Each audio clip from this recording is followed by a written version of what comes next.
Did you know that some of the most astonishing structures in history are found in the Bible? Some were built with unimaginable wealth, others mysteriously collapsed, and a few remain puzzles that modern science struggles to explain. In this video, you'll uncover the 5 greatest biblical constructions and the secrets they hold, especially the last one, which will leave you speechless, ready to journey through faith, history, and archaeology. Let's begin. Have you ever imagined building a massive ship without modern technology? No cranes, new pow saws, just wood, calloused hands, and unwavering faith? That's exactly what Noah did. Picture this.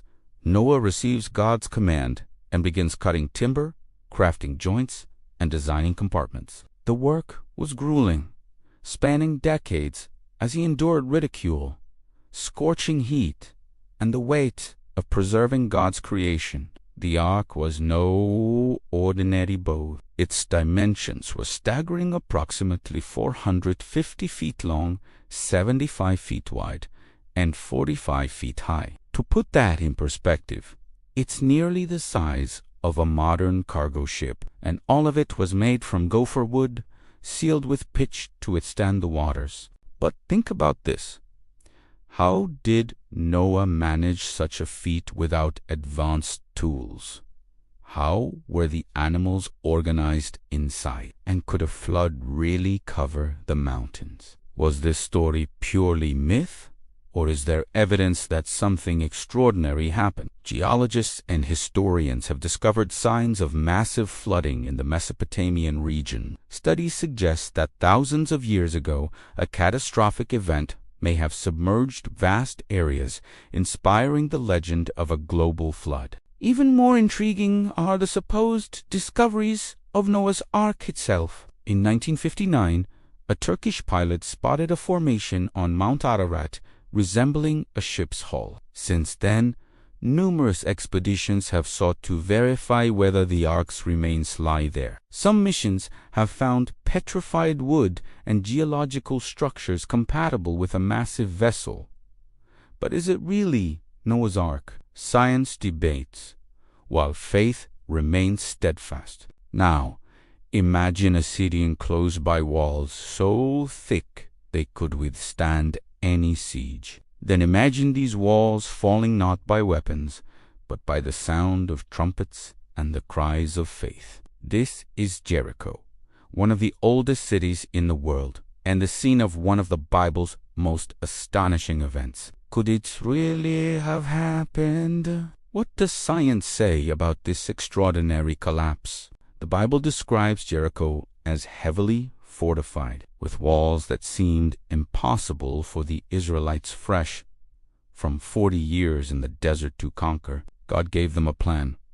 March silently around the city once a day for 6 days. On the 7th day, march 7 times, blow trumpets, and shout. Then something incredible happened. The walls collapsed entirely. Is that even possible? How could marching and trumpet blasts bring down massive walls? Throughout the 20th century, archaeologists investigated Jericho, uncovering impressive ruins. British archaeologist Kathleen Kenyon, in the 1950s, found massive wall remnants and evidence of sudden collapse. The walls seemed to fall inward rather than from an external attack, aligning eerily with the biblical account. Some scholars suggest a natural explanation: an earthquake.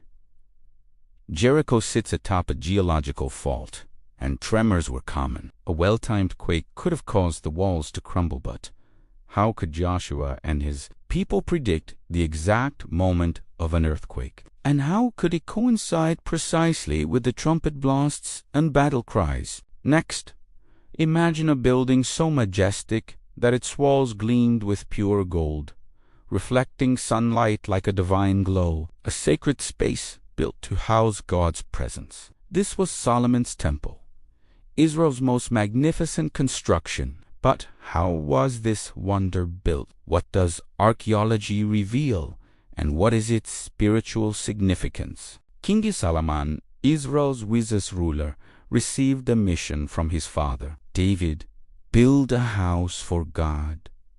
The site was Mount Moriah, where Abraham nearly sacrificed Isaac. The project was enormous. Stones were carefully cut and transported silently, as God commanded. Cedar from Lebanon, among the finest woods of the era, adorned the interiors, and the interior was entirely covered in pure gold. Carved cherubim, palms, and flowers decorated the walls, while the Holy of Holies housed the Ark of the Covenant, symbolizing God's presence. After 7 years, the temple was completed. Solomon assembled the Israelites for an unforgettable ceremony. He prayed, asking God to dwell there. Then the supernatural occurred.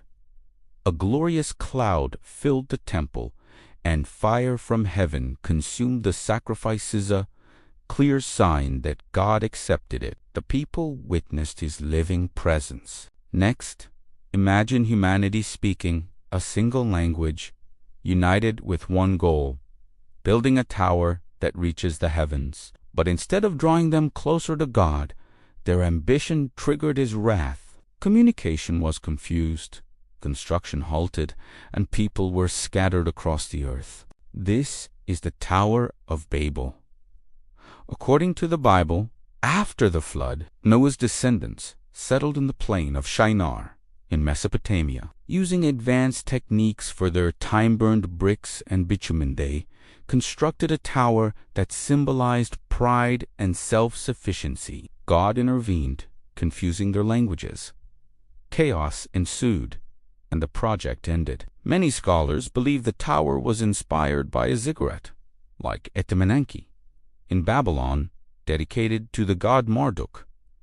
Could this have been the original tower? There's no definitive answer, but the similarities are striking. Finally, consider a people exiled from their land, witnessing their sacred temple reduced to rubble. Could they reconnect with God? The Jews, returning from Babylon, dreamed of rebuilding their temple. The Second Temple of Jerusalem became a symbol of hope, identity, and spiritual renewal. Initially, it lacked the grandeur of Solomon's temple, but under Herod the Great, it was expanded, adorned with gold and marble, and became one of the ancient world's most impressive structures. This temple became the heart of Judaism, where Jesus taught, overturned the money changers' tables, and prophesied its destruction. In 70 CE, the Romans burned it,